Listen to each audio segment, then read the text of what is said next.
Banking, the greatest scam on earth. Thomas Jefferson said, "I believe that banking institutions are more dangerous to our liberties than standing armies. If the American people ever allow private banks to control the issue of their currency, the banks will deprive the people of all property until their children wake up homeless on the continent their fathers conquered." Jefferson's warning is already here. 40 million Americans are living on food stamps. Millions more are now homeless, living in tents, all because of one institution, the Federal Reserve System. The Federal Reserve is a group of private bankers who have stolen the money creation process from the American people. Most people still believe the Fed is an agency of the government working in our best interests. It is not. There is no greater form of evil in the world today, so let's explore the banking scam. None of us have ever been taught anything about money. The reason is to prevent us from learning the truth that money is a trick and money is a trap. When solving any crime, there's a universal truth: follow the money, but with the banking scam, follow it backwards. Where does money come from? The world's money supply is always growing. Where does all the new money keep coming from? Money comes from privately controlled global banks like the Federal Reserve System. They create money every day, which increases the world's money supply. Because all banks are either owned or controlled by private bankers, the real question is, how do private bankers create new money? And the answer is they create it out of thin air. Bankers create money out of nothing. They make it up. It is a fiction. Wow. God-like power to create something of value out of nothing. A stroke of a keyboard and money is created. In fact, only 3% of the world's money is even in the form of bills and coins, which means 97% of all money in the world is just numbers typed on a computer screen. This is part one of the banking scam. Money is created out of nothing. The second part of the scam is this phony money is issued as debt. What is debt exactly? Well, when you consider we work our whole lives to pay it off, you could say debt is slavery. But whose debt is this phony money? It's our debt, all of it. It's our debt when we use credit cards, we get student loans, borrow money for mortgages, all bank borrowing. And it's our debt again when the government borrows, which is each and every day. In today's world, money is debt and debt is money, and don't forget the interest charges. Money equals debt and debt equals slavery, therefore money equals slavery. Our monetary system is a carefully concealed system of slavery. Why? Because our government can create the same money for free with no interest charges, just like they used to as the Founding Fathers designed it inside the United States Constitution for our protection against private bankers. The third part of the banking scam is very evil. When bankers create money from nothing and issue it as debt, they only create the principal portion of the debt. They do not create the money for the future interest payments.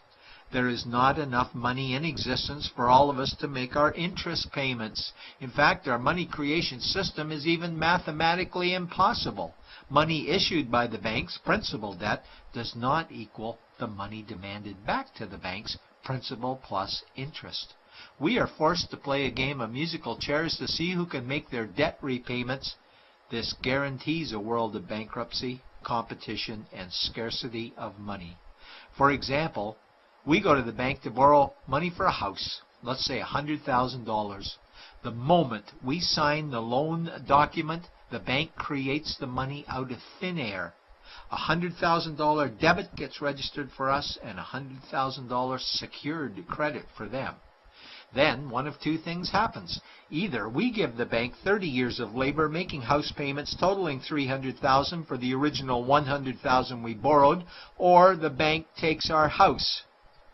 The bankers get either our labor for life or our house, and often they get both, all from money created out of thin air and issued as debt, for money made out of nothing. This is why all the bankers end up with all the assets. The fourth part of the banking scam is inflation. People think inflation is prices and costs increase. A better answer might be the value of our money always goes down. Inflation is created every time the central banks print money, which is every day.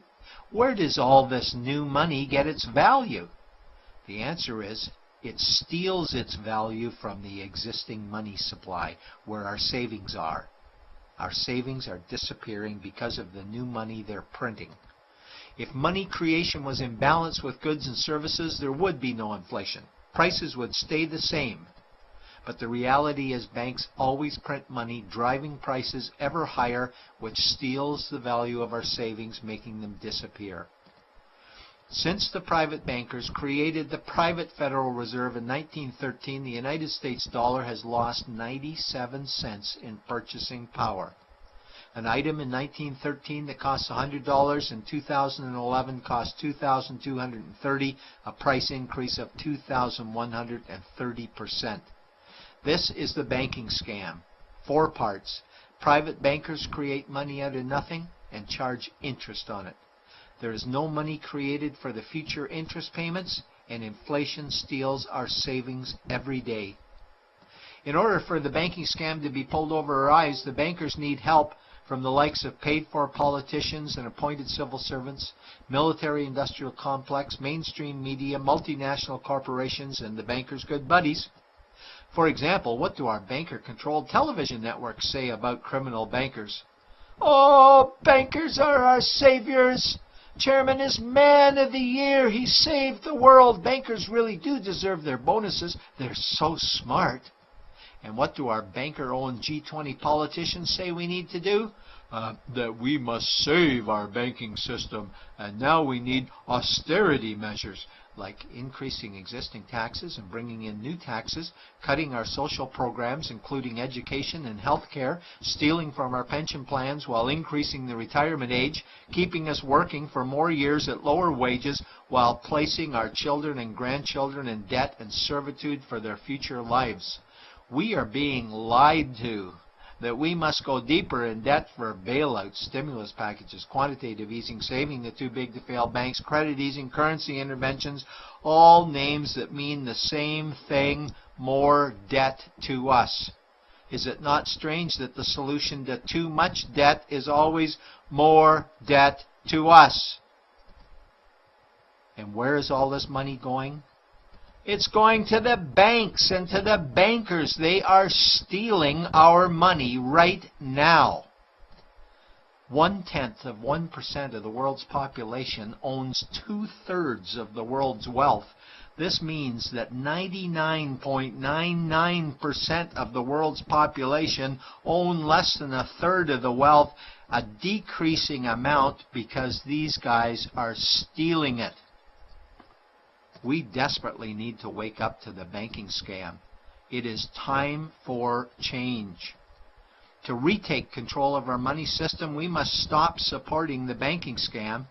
Lincoln said the government should create all the currency and credit needed to satisfy the spending power of government and the buying power of consumers. Money will cease to be master and will then become servant of humanity. And Jefferson said the issuing power of money should be taken from the banks and restored to the people to whom it properly belongs. It's a pyramid scheme. And we, the people, are the bottom layers of the banking pyramid. Without our support, the banking scam collapses. We have to do it ourselves. Wake up, get active, wake others. Remove our money from the bank. Buy gold and silver coins. Get out of debt. Rip up your credit cards. These actions will bring down the banking scam. Only vote for politicians who support debt-free money, or run for office yourself, and turn off mainstream media to search for the truth while you still can. And support every effort to end the Federal Reserve System and all the privately owned central banks. Let's bring these criminals to justice to get our money and our countries back before it's too late.